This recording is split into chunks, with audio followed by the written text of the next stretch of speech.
HSC 2026 batch. আশা করি আপনারা খুবই খুবই ভালো আছেন এবং আপনাদের দোয়ায় আমি আল্লাহর রহমতে অনেক ভালো আছি। আজকে জটিল সংখ্যা নামক যে অধ্যায়টা, এই অধ্যায়টা আমরা খুব সুন্দর করে বোঝার চেষ্টা করব। এন্ড যত প্রকারের এমসিকিউ বিগত বছরগুলোতে আসছে বা সামনে আসতে পারে এমন সমস্যাগুলো আমরা সমাধান করব। তো এই জটিল সংখ্যা অধ্যায়টা খুবই ছোট একটা অধ্যায় এবং খুব সহজ একটা অধ্যায়। আপনাদেরকে আমি টাইপ ভিত্তিক সমাধান করাবো, খুব বেশি সময় লাগবে না। তো আমরা শুরু করি ক্লাসটা।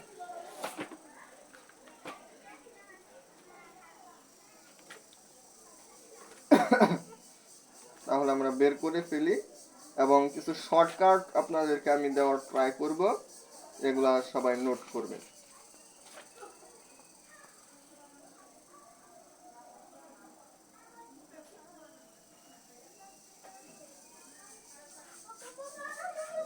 তো আমরা প্রথমে যে বিষয়টা শেখার ট্রাই করব, আমি আগে হচ্ছে বেসিক আলোচনা করব এন্ড এরপর হচ্ছে আমি ওইটার মানে ওই বেসিক থেকে যে ধরনের প্রশ্নগুলো আসছে সেগুলো সলভ করব।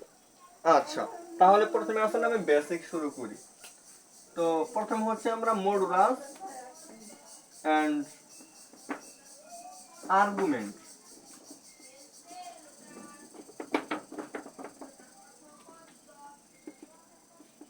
এই দুইটা একটু বোঝার ট্রাই করি। মডুলাস বলতে আসলে কি বোঝায়? আমি একটা চতুর্ভাগ অঙ্কন করব। সাপোজ আমার একটা জটিল সংখ্যা হচ্ছে, জটিল সংখ্যাকে জেড দ্বারা প্রকাশ করা হয়। একটা জটিল সংখ্যা জেড দ্বারা প্রকাশ করা হয় আর এটার সমান হতে পারে আমাদের এক্স প্লাস আই ওয়াই। হ্যাঁ, হতে পারে। তো এটা যদি হয়, এটার একটা প্রতিরূপী একটা বিন্দু থাকে, মানে প্রতিরূপী বিন্দুটা হচ্ছে আমাদের বাস্তব অংশ কমা কাল্পনিক অংশ, কাল্পনিক অংশ।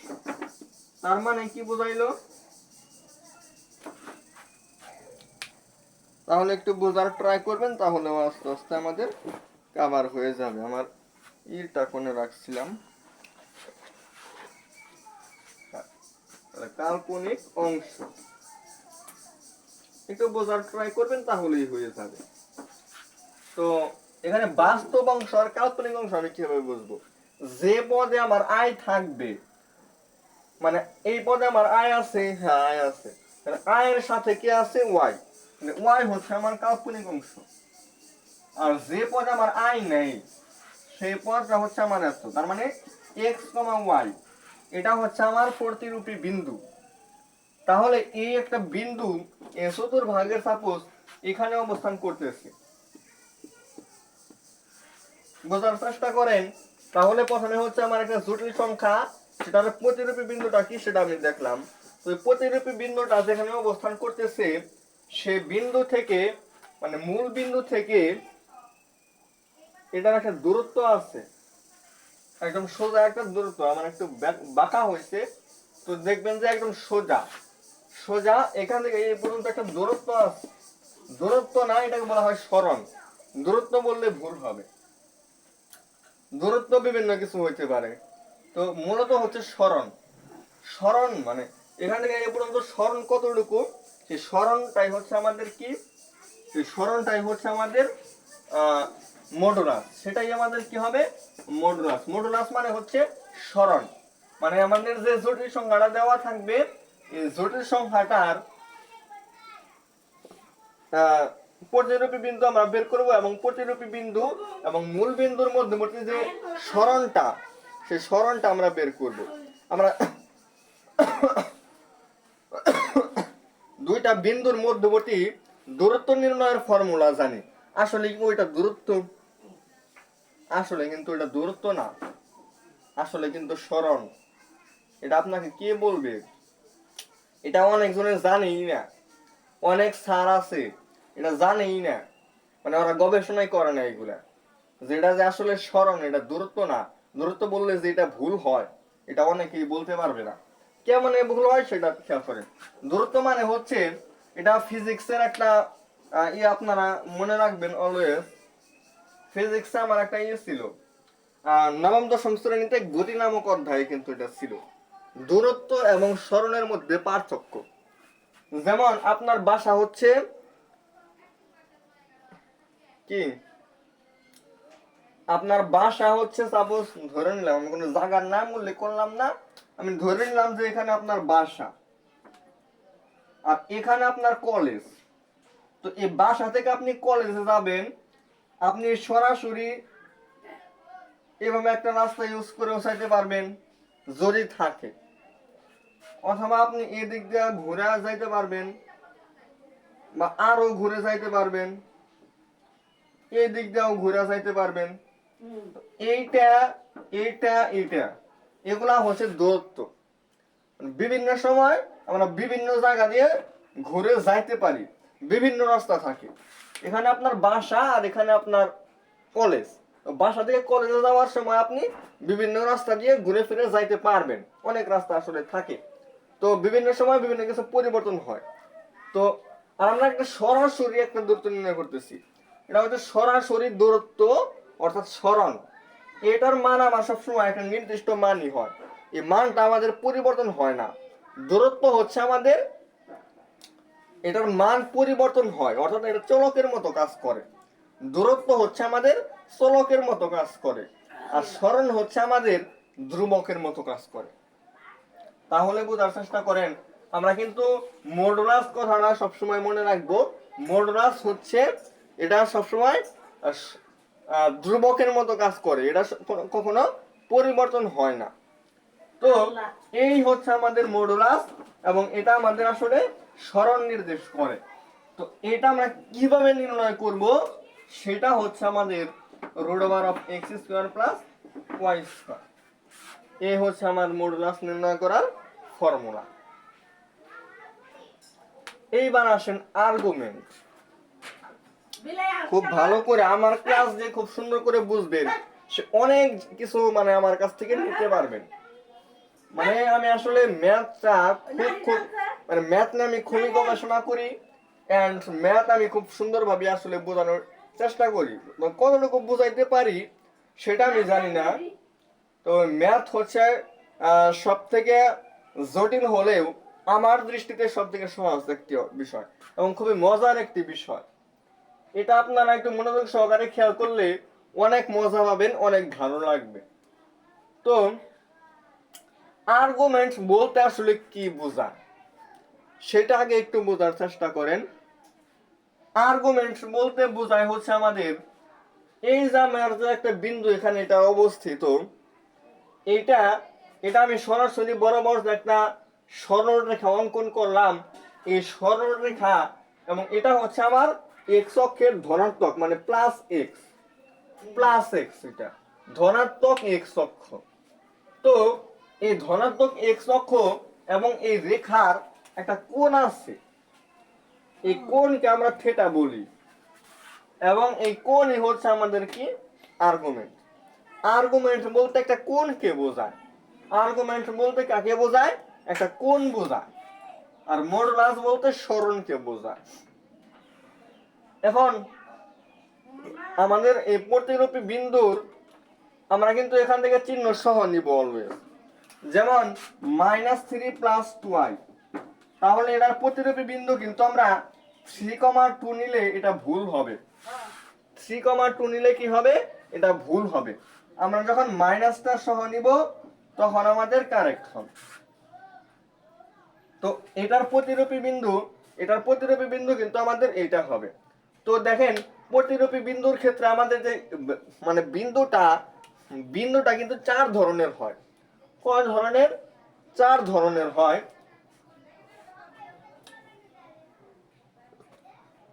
তাহলে প্রথম চতুর দুইটাই হচ্ছে ধনাত্মক, এটা প্রথম চতুর্ভাগ।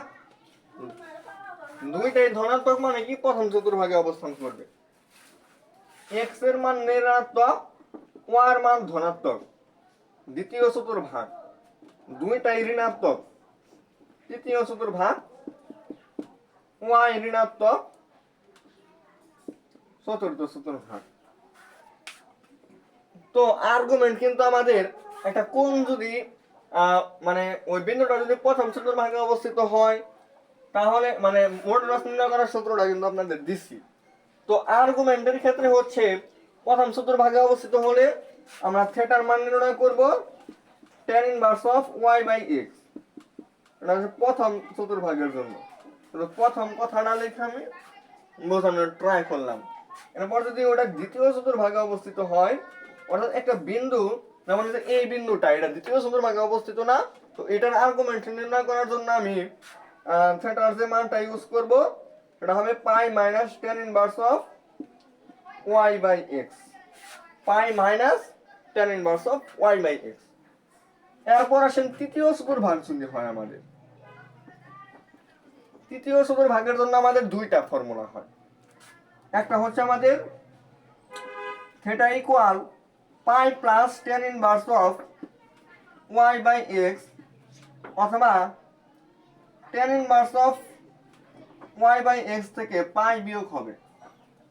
অনেকজন এটাকে minus pi plus tan inverse y by x ও লেখে, তো আমি একটু সহজভাবে বোঝানোর জন্য দিচ্ছি। এটার ক্ষেত্রে ছিল পাই থেকে tan inverse of y by x বাদ যাবে, আর এটার মধ্যে হলো tan inverse of y by x থেকে পাই বাদ যাবে। একটা আর একটা রুলটা এইভাবে সহজে মনে রাখা যাবে, তো এই কারণেই আমি এটা দিলাম। এরপর হচ্ছে চতুর্থ চতুর্ভাগ। চতুর্থ চতুর্ভাগের জন্য আমাদের দুইটা ফর্মুলা হয়। থিটার মানটা হচ্ছে হয়তো 2 pi minus tan inverse of y by x অথবা minus tan inverse of y by x। তাহলে চতুর্থ চতুর্ভাগের জন্য এই দুইটা ফর্মুলা আমরা মনে রাখবো। তৃতীয় চতুর্ভাগের জন্য আমরা এই দুইটা ফর্মুলা মনে রাখবো। প্রথম দ্বিতীয় এগুলো আমরা মনে রাখবো, এবং কোন চতুর্ভাগের বিন্দুটা ভোজকোটি কোনটা ধনাত্মক হয় কোনটা ঋণাত্মক হয় এই বিষয়টা আমরা খুব সুন্দর মাথায় মনে রাখার চেষ্টা করব। এন্ড মডুলাস নির্ণয় করার ফর্মুলাটা আমরা মনে রাখবো। এখন আসেন আপনাদের খুবই কমন একটা প্রশ্ন হয়তো থাকতে পারে, আমি আনসার দিয়ে দেই যে আমাদের যে এখানে তৃতীয় চতুর্ভাগের জন্য দুইটা, আমি কোনটা ইউজ করব? আমি কি এটা ইউজ করব না এটা ইউজ করব? এটা কি আপনাদের অবশ্যই প্রশ্ন, মানে এটা কার কার প্রশ্ন ছিল? আমি যদিও আনসার দিয়ে দিতেছি, বাট এই প্রশ্নটা কার কার ছিল এটা কমেন্ট করে জানাবেন যে ভাইয়া আমি এই প্রশ্নটা করতাম যদি এটা লাইভ ক্লাস হইতো, যদি এটা লাইভ ক্লাস হইতো বা সরাসরি ক্লাস হইতো তাহলে আমি জিজ্ঞেস করতাম যে আমি কোনটা ইউজ করব এরকম। তাহলে আপনারা অবশ্যই এটা বলবেন যে হ্যাঁ আমি জিজ্ঞেস করতাম। তো আমি বুঝিয়ে দিই, আপনি হচ্ছে যেটা খুশি সেটা ইউজ করতে পারেন। এটা কার ক্ষেত্রে? সিকিউ সৃজনশীলের ক্ষেত্রে বা ছোট প্রশ্নের ক্ষেত্রে। ছোট প্রশ্ন তো মনে হয় ইন্টারমিডিয়েটে নাই, তো নবম দশম শ্রেণীতে আছে। তো ছোট প্রশ্ন নাই, ক নম্বরে যদি আসে আর্গুমেন্ট নির্ণয় করার জন্য ক খ গর মধ্যে আসলে সেগুলোর ক্ষেত্রে আপনি এটা নির্ণয় করলে যেটা আসবে বা এটা দিয়ে করলে যে রেজাল্ট আসবে যেটা খুশি যে কোনো একটা দিয়ে আপনি করে ফেলবেন। এটার ক্ষেত্রেও সেম। আর আসেন হচ্ছে এমসিকিউ। এমসিকিউর মধ্যে একটু সমস্যা, আপনি জাস্ট এটা দিয়ে একবার নির্ণয় করবেন, এটা দিয়ে আপনি নির্ণয় করছেন, তো আপনার যে রেজাল্ট আসছে সেটা কোনো একটা অপশনের মধ্যেও নাই, তাহলে আপনি এটা দিয়ে করবেন। অথবা আপনি এটা দিয়ে করছেন, যে রেজাল্ট আসছে সেটা কোনো মানে কোনো অপশনের মধ্যেই নাই, সেক্ষেত্রে আপনি এটা দিয়ে করবেন, দেখবেন যে অপশনের মধ্যে থাকবে। এ ছিল হচ্ছে মডুলাস আর্গুমেন্ট। এরপর আসেন আমি যদি উপরে একটা বার দিই, বার মানে কি? অনুবন্ধী করা। এই অনুবন্ধী জিনিসটা একটু আপনারা মনে রাখবেন। অনুবন্ধী জিনিসটা হচ্ছিল যে পদে আই থাকবে, আবার এই পদে আই আছে না, তো আয়ের আগে যে চিহ্নটা আছে প্লাস, এটা আমি পরিবর্তন করে দিব x মাইনাস আই ওয়াই। যদি দেখেন যে minus three i plus two, তাহলে কি করবেন? দেখেন আপনারা কিন্তু মনে করবেন যে মাঝখানের চিহ্ন মনে হয় সবসময় পরিবর্তন করতে হয়, অনুবন্ধের ক্ষেত্রে কিন্তু তা না। আমরা ভুল করে অনেক সময় শুধু মাঝখানেটা পরিবর্তন করে দিই, কিন্তু স্যাররা অনেক সময় এমন করে দেয় যে তখন প্রথমটা চেঞ্জ করতে হবে। দেখেন, যে পদে আয় আছে তার আগের চিহ্ন পরিবর্তন করতে হবে। এটা যদি আমাদের জেড হয় তাহলে জেড বার হবে আমাদের 3i প্লাস 2 অথবা 2 প্লাস 3i। তাহলে আমরা অনুবন্ধী, মডুলাস, আর্গুমেন্ট এই তিনটা জিনিস আমরা শেষ করছি। আর একটা কনসেপ্ট বোঝাবো, এরপর আমি এমসিকিউ শুরু করব। আসেন তাহলে সেইটা কি আমি একটু আলোচনা করি।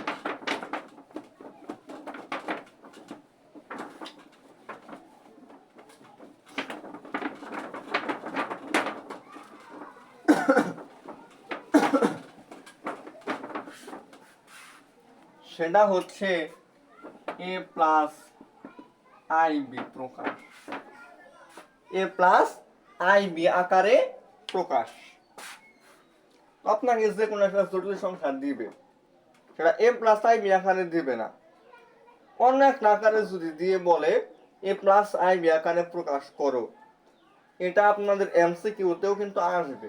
কারণ দুইটা জটিল সংখ্যা ভাগাকারে দিবে বা গুণাকারে দিবে, বলবে হচ্ছে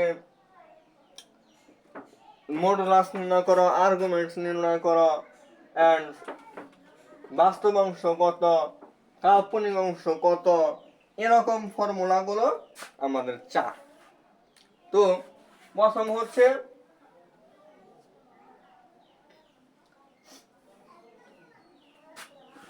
x প্লাস আই ওয়াই একটা জটিল সংখ্যা and w minus i z একটা জটিল সংখ্যা। এই দুটা জটিল সংখ্যা ভাগ আকারে আছে, এটাই আমাদের একটু শিখতে হয়। গুণ তো আমরা মোটামুটি পারবই, আমরা আগে ভাগটা শিখবো। তো ভাগ আকারে আছে, আমাদের হচ্ছে কি করতে হয়, আমাদের নিচে যে জটিল সংখ্যাটা থাকবে এটার অনুবন্ধী, মানে যে পদে আয় আছে তার আগের চিহ্নটা পরিবর্তন করে যে জটিল সংখ্যাটা হয় ওই জটিল সংখ্যা দিয়ে আমরা উপর নিচে গুণ করে দেব। তার মানে আমরা x প্লাস আই ওয়াই এর সাথে w প্লাস আই জেড করবো, and w minus iz into w plus iz।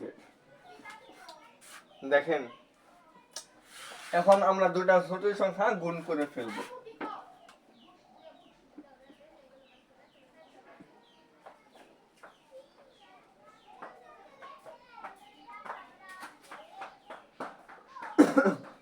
এটা প্লাস দিয়ে করি, তাহলে আমাদের একটা শর্টকাট আমরা বানাইতে পারবো। এটার আমরা একটা শর্টকাট বানাবো।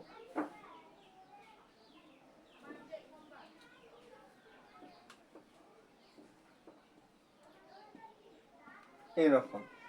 আচ্ছা, তাহলে আমাদের X W minus I into X Z plus I into W Y minus I square Y Z, আর নিচে হচ্ছে W square minus I square Z square, এরকম হবে। তার মানে হচ্ছে আই স্কোয়ার মানে minus one, minus minus plus, তো X W plus Y Z, X W plus Y Z, এই দুটো থেকে আমরা আই কমন নিব, W Y minus X Z.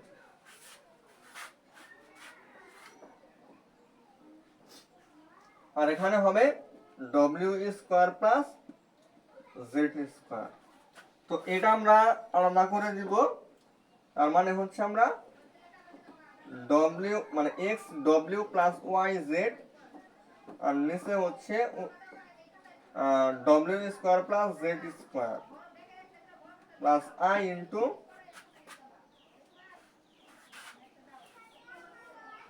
Omega, omega না, W Y minus X Z divided by W square plus Z square.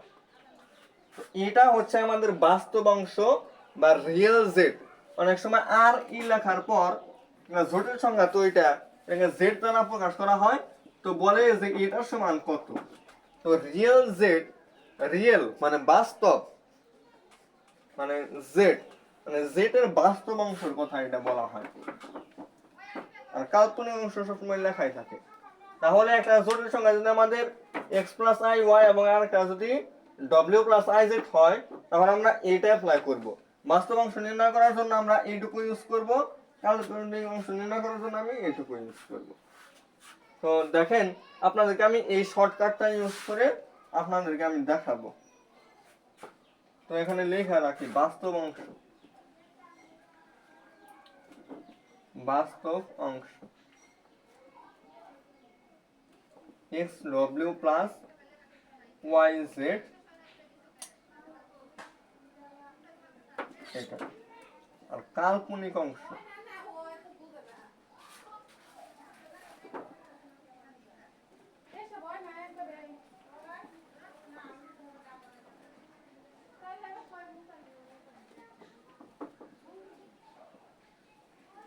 তাহলে আমরা a plus i B আকারে প্রকাশ করার জন্য নিচে যেটা থাকবে ওটা অনুমোদন দ্বারা গুণ করব, এবং এটার সাথে এটা, এটার সাথে এইটা, এটার সাথে এটা, মানে গুণ করা, দুটা গুণ করলে যেটা হয় সেটা পরে হচ্ছে আমরা আলাদা করে দিব।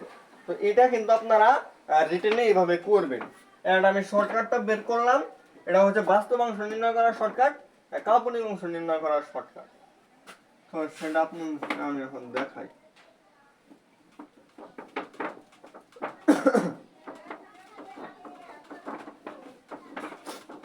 তাহলে আমরা ম্যাথ করা শুরু করব এখন। দেখেন, আপনাকে জেড জেড নামও একটা দিচ্ছে আপনার এখানে 2 - 3i divided by 2 plus i, 2 - 3i divided by 2 plus i। এটা দিয়ে বলছে যে আপনার রিয়েল জেড এটা কত হবে। রিয়েল জেড তার মানে কি বাস্তব অংশ। তাহলে আপনি এটাকে তুলনা করেন, এখানে x এর মান কত 2, x এর মান 2, y এর মান -3, w এর মান হচ্ছে 2, আর z এর মান হচ্ছে 1, এরকম হয়। তো এটা ইউজ করেন x w plus y z divided by এটা, তাহলে কত হয় 2 × 2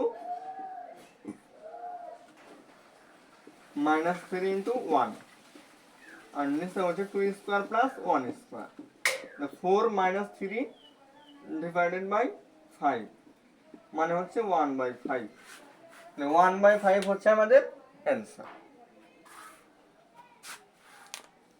হ্যাঁ, আমাদের অ্যান্সার মিলে গেছে।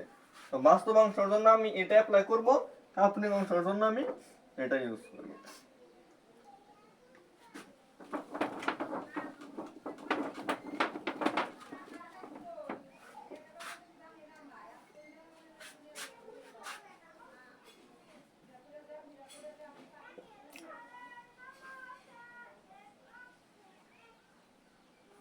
ওয়ান মাইনাস আই এটার পাওয়ার 3,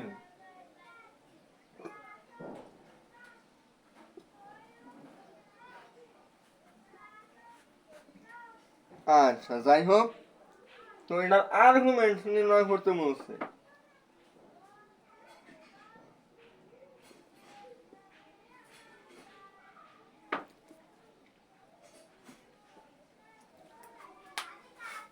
তাহলে আমরা এটা কি করব, এটা a মাইনাস b হোল কিউবের ফর্মুলা, a কিউব মাইনাস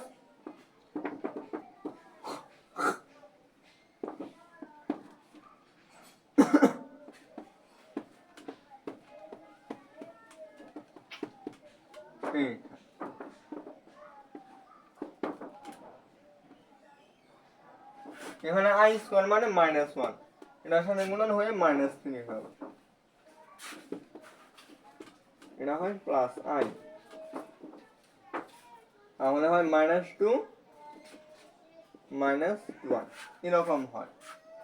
তো তৃতীয় সূত্র ভাঙার জন্য আমরা লিখতে পারি হচ্ছে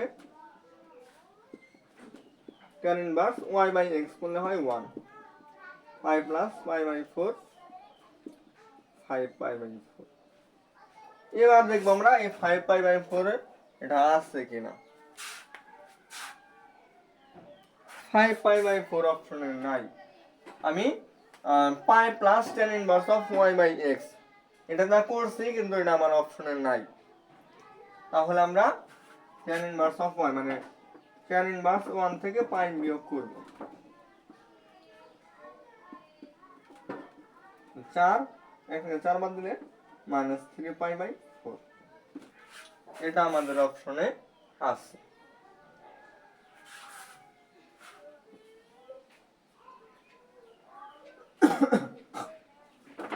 তো এই হচ্ছে আমাদের মডুলাস আর্গুমেন্টস এন্ড এগুলা তো অনেক বেসিক আলোচনা, আসলে অনেক কিছুই করা হইলো।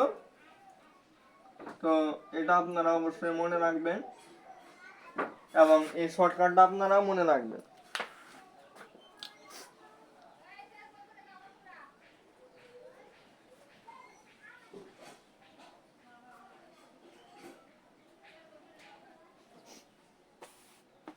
এগুলা প্র্যাকটিস করলেই অসুস্থ হয়ে যাবে। মডুলাস আর্গুমেন্টস আপনারা নির্ণয় করবেন।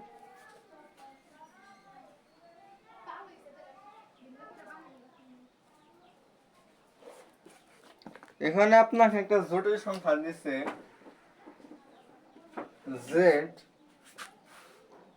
-1 -i√7 হাফ -1 -i√7।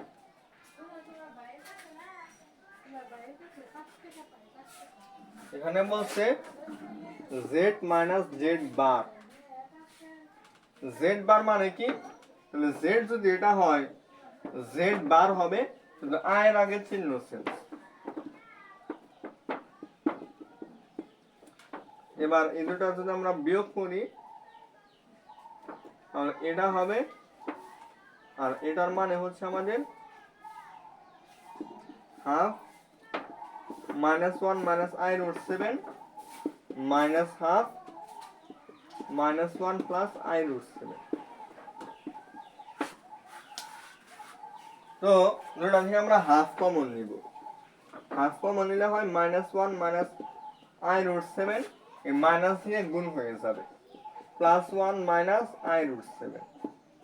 তো এটা আর এটা আমাদের কাটা যাবে, তাহলে -2i√7 ডিভাইডেড বাই 2, এটা কাটা যাবে -i√7 এটা হবে আমাদের কাঙ্ক্ষিত অ্যান্সার।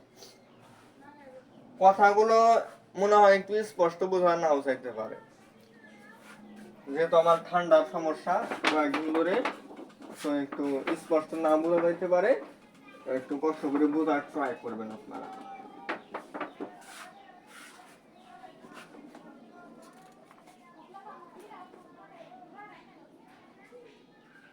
এন্ড আমাদের সঞ্চার পদ থেকেও কিছু প্রশ্ন আসে। সঞ্চার পথের জন্য আমাদের কিছু শর্টকাট মনে রাখলেই হয়ে যাবে। সেই শর্টকাটগুলো আজকে অনেক শর্টকাট দিতেছি এন্ড দিব। বর্গমূল ঘনমূল নির্ণয় করার জন্য শর্টকাট দিব। বর্গমূল, ঘনমূল, চতুর্থমূল এন্ড সঞ্চার পথ। একটা জেড এর মাধ্যমে আপনাকে একটা প্রকাশ করে দিল, বললো যে হচ্ছে এটা কি নির্দেশ করবে, সরলরেখা, বৃত্ত, উপবৃত্ত, অধিবৃত্ত, পরাবৃত্ত কোনটা নির্দেশ করবে। তো সেটার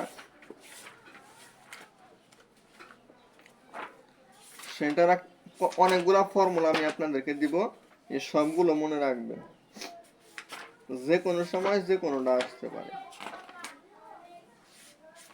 তো আমি একটু বের করি, আমার নোট করা আছে ওইখান থেকে আমি দিয়ে দিচ্ছি। নোটটা একটু বের করে নিই।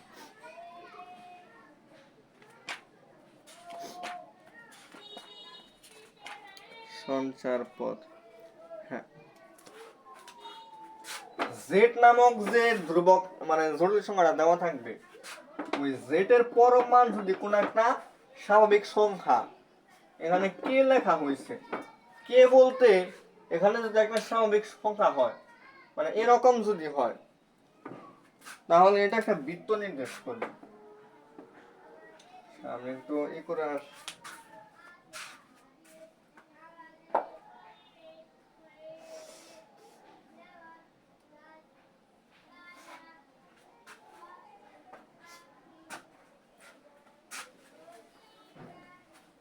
মানে জেড এর পরম মান একটা ধ্রুবক, একটা স্বাভাবিক সংখ্যা, তাহলে সেটা বৃত্ত নির্দেশ করবে। এগুলোর অনেক শর্টকাট আছে।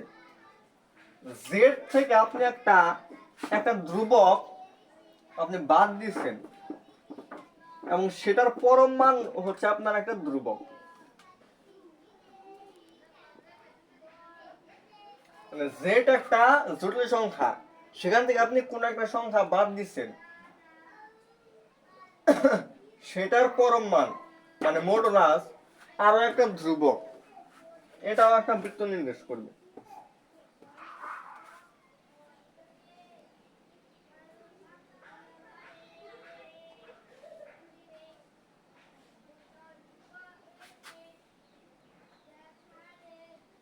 এরপর হচ্ছে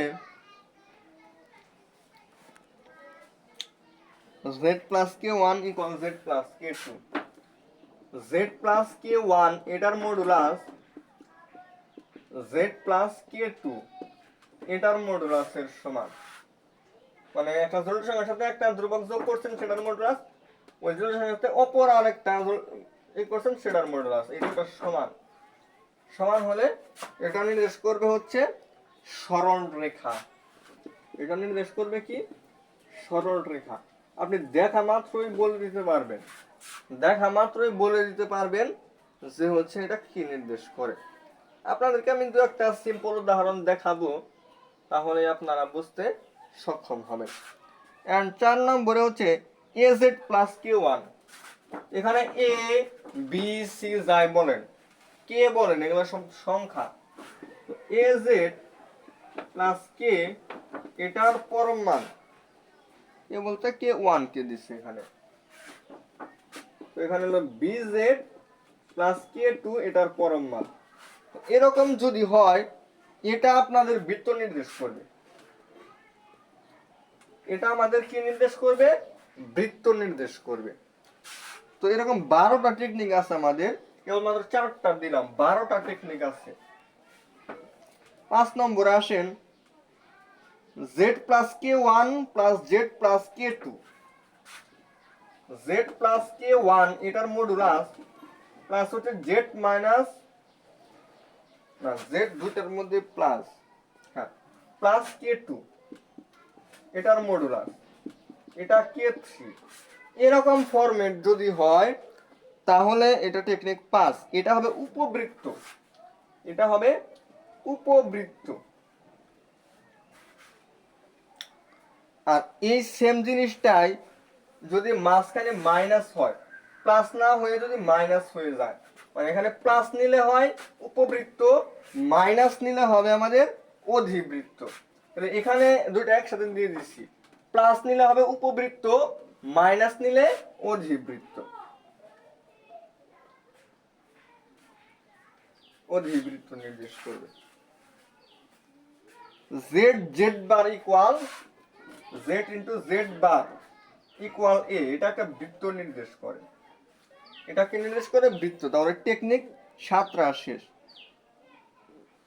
আর এটা যদি এ না হয়ে যদি 0 হয়, কমার আগে কি লিখছি এ, এর জন্য হচ্ছে বৃত্ত। আর যদি 0 হয় তাহলেও বৃত্ত নির্দেশ করবে, কিন্তু এখানে শর্ত হচ্ছে এখানে একটা স্পেশাল কেস আছে, সেটা হচ্ছে বিন্দু বৃত্ত নির্দেশ করবে। তো 0-র জন্য আমাদের কি হবে? জেড জেড বার, এটার গুণফল কত? 0। তো এটা হচ্ছে আমাদের বিন্দু বৃত্ত। বিন্দু বৃত্ত, যে বৃত্তের ব্যাসার্ধ 0, যে বৃত্তের ব্যাসার্ধ 0, ওটা হচ্ছে আমাদের বিন্দু বৃত্ত।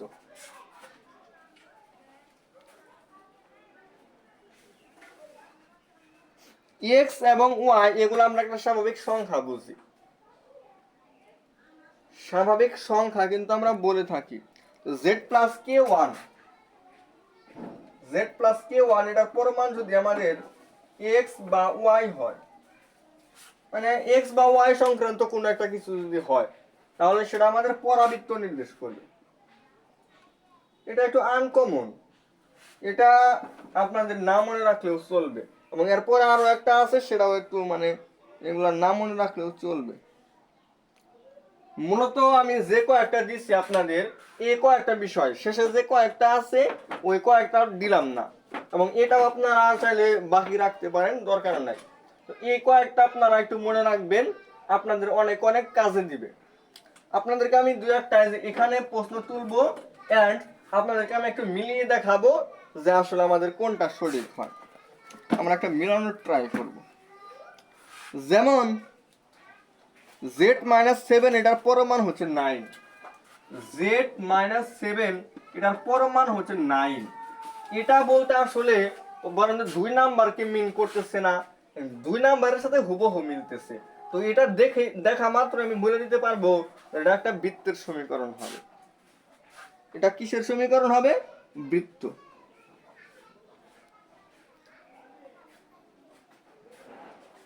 z পরমান 5, এটা এটা আমাদের প্রথমটার সাথে মিলতেছে, এটাও একটা বৃত্ত নির্দেশ করবে। তো এগুলা এমসিকিউতে আসছে, এগুলা কি হয়েছে এমসিকিউতে আসছে।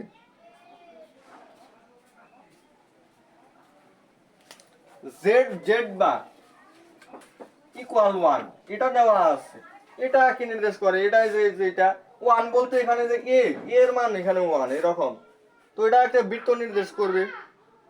তো এরকম বিষয়গুলো কিন্তু এখান থেকে আসতে পারে, আমরা শর্টকাটের সাহায্যে অনেক সুন্দরভাবে আমরা অ্যান্সার করতে পারবো।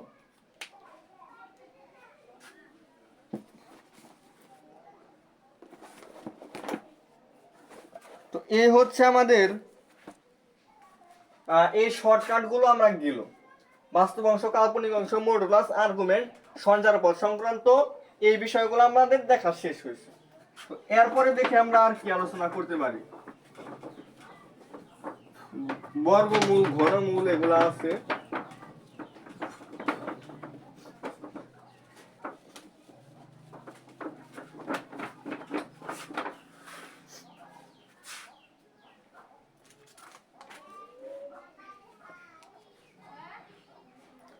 যদি বর্গমূল হয় একটা জটিল সংখ্যা x প্লাস আই ওয়াই আছে, তাহলে এটার মডুলাস কত? মডুলাস হচ্ছে root over of x square plus y square. Modulus কত? Root over of x square plus y square. এখন এই যে জটিল সংখ্যাটার মডুলাস আমি বের করতে পারি, এই মডুলাস থেকে আমি বর্গমূল নির্ণয় করতে পারি। বলবেন এটা কিভাবে সম্ভব? এটা একদম সহজ। রুট ওভার অফ এই মডুলাসকে আমি সাপোজ এটা যদি z হয়, আমি এটাকে z প্রাইম দ্বারা প্রকাশ করলাম, কথার কথা। মানে আমি একটু বোঝানোর জন্য বা একটু সংক্ষেপে লেখার জন্য আমি হচ্ছে এটাকে z বার দ্বারা প্রকাশ, মানে z প্রাইম দ্বারা প্রকাশ করলাম।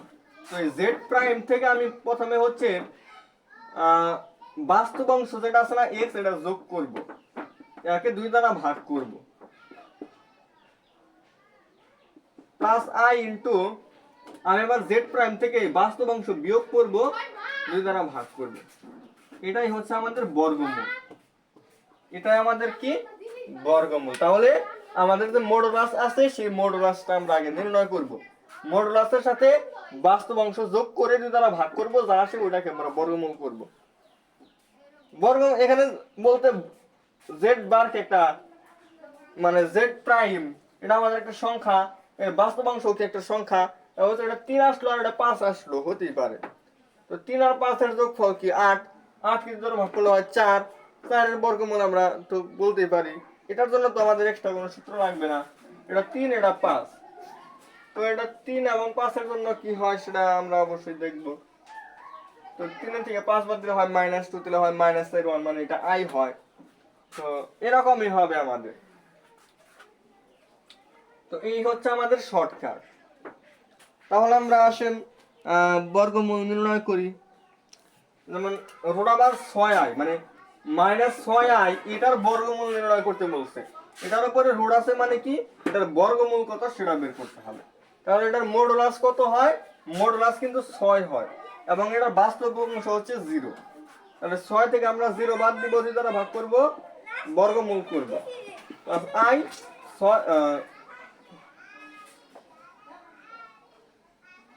এটা মনে হয় প্লাস আর এটা হচ্ছে মাইনাস। তো এগুলো তো আর কিছু মিন করে না। তাহলে √3 প্লাস √3i এরকম হবে। আর এটা প্লাস মাইনাস দিব, এন্ড আমরা √3 কমন নিতে পারি, 1 প্লাস i। এই হচ্ছে আমাদের answer, plus minus √3 1 plus i। আচ্ছা, আমাকে একটু শিওর হতে দেন, আমার একটু কনফিউশন আছে, এই শর্টকাটটা আমরা একটু ভুল করলাম কিনা। আমি শর্টকাটটা এখানে আছে, আমার কাছে সবই নোট করা আছে, আমি একটু দেখে আপনাদেরকে দিতেছি। এটা মানুষ মাত্রই একটু ভুল হতেই পারে। শর্টকাট কি আমার একটু ভুল হয়েছে?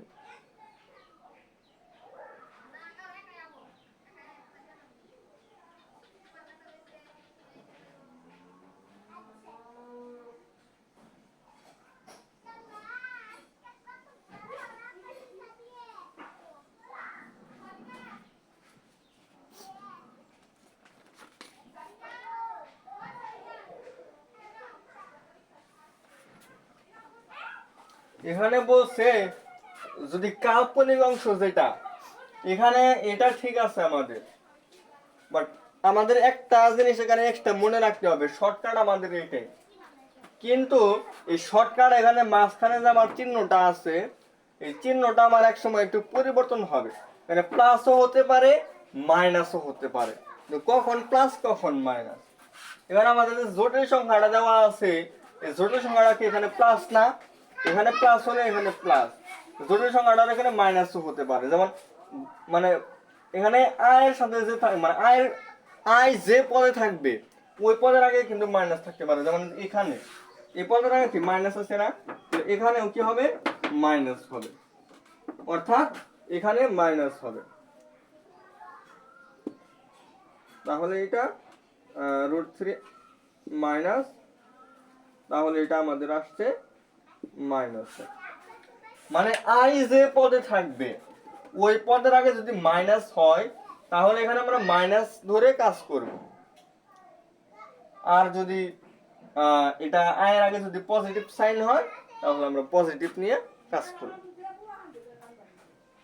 তো এই হচ্ছে আমাদের বর্গমূল নির্ণয় করার শর্টকাট।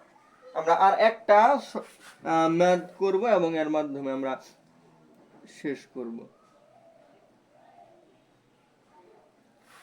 বর্গমূল নির্ণয় করার তেমন কোনো ম্যাথ পরীক্ষায় নাই। তো ওমেগা সংক্রান্ত কিছু বিষয় আমরা দেখি। তো আজকের ক্লাসটা অন্য ক্লাসের তুলনায় একটু বড় হচ্ছে, আমি এত অ্যাডভান্স বা এত গুছিয়ে ক্লাস নেই না, আজকে একটু অন্যভাবে ক্লাস নেওয়া হচ্ছে বা নেওয়ার ট্রাই করতেছি। তো আপনারা মনে রাখবেন যে যে কোনো প্রকার স্বাভাবিক সংখ্যা হতে পারে, যে কোনো প্রকার স্বাভাবিক সংখ্যা। তাহলে এটার তিনটা মানে ঘনমূল যদি হয়, ঘনমূল কয়টা হবে, তিনটা। ঘনমূল হলে তিনটা, চতুর্থ মূল হলো চারটা। তো n এর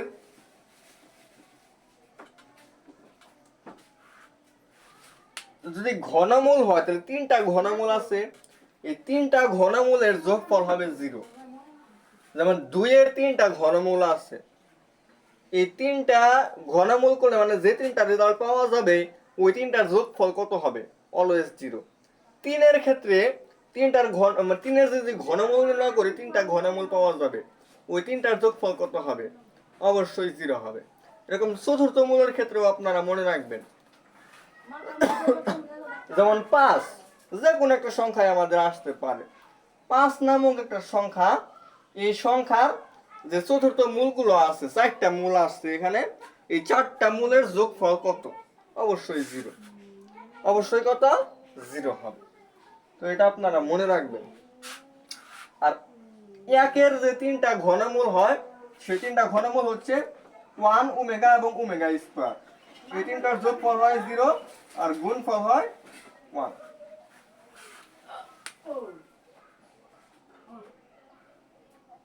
গুণফল 1। যদি 2 এর যে 3টা ঘনমূল আছে, ওই 3টার গুণফল কত হবে? অবশ্যই 2 হবে। এককের ঘনমূল দেখে 1 হইছে, 2 এর ঘনমূল হইলে 2 হবে। 3 এর ঘনমূল যে 3টা, ওই 3টার গুণফল কিন্তু আবার 3 হবে। এটা মনে রাখবেন। তো এরকম কথাগুলো কিন্তু আপনি অন্য জায়গা থেকে জানতে পারবেন না। একমাত্র আমি মোহাম্মদ হাবিবুর রহমান এগুলো গবেষণা করে বের করি এন্ড আপনাদেরকে বলি।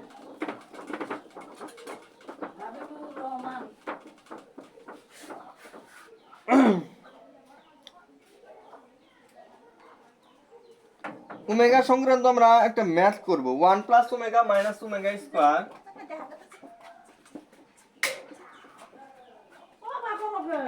Omega plus omega square minus 1,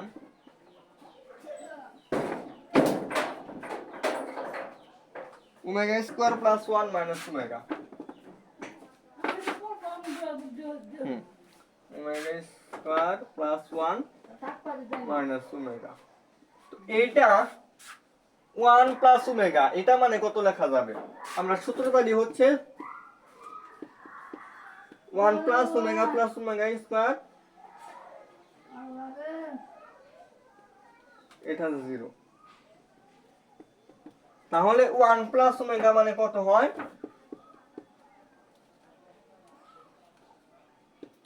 minus omega square. তাহলে মাইনাস ওমেগা স্কয়ার আর minus omega square, minus 2 omega square minus 2, আর এখানে হবে মাইনাস 2 ওমেগা মাইনাস 8 আর এটার आंसर আসে আমাদের মাইনাস 8। তো ওমেগা সংক্রান্ত প্রমাণগুলো আমরা করব।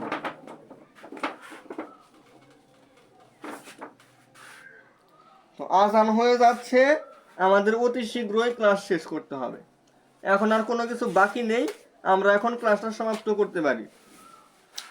তো যে শর্টকাটগুলো আমরা দিলাম এগুলা বাসায় প্র্যাকটিস করে এন্ড এগুলা থেকে আমরা যে শর্টকাট দিছি এই শর্টকাট অ্যাপ্লাই করে আমরা কি অনেক অনেক ম্যাথ অতি সহজে সমাধান করতে পারবো। এন্ড এই ক্লাসটা করে আপনাদের কতটুকু উপকার হয়েছে অবশ্যই বলবেন।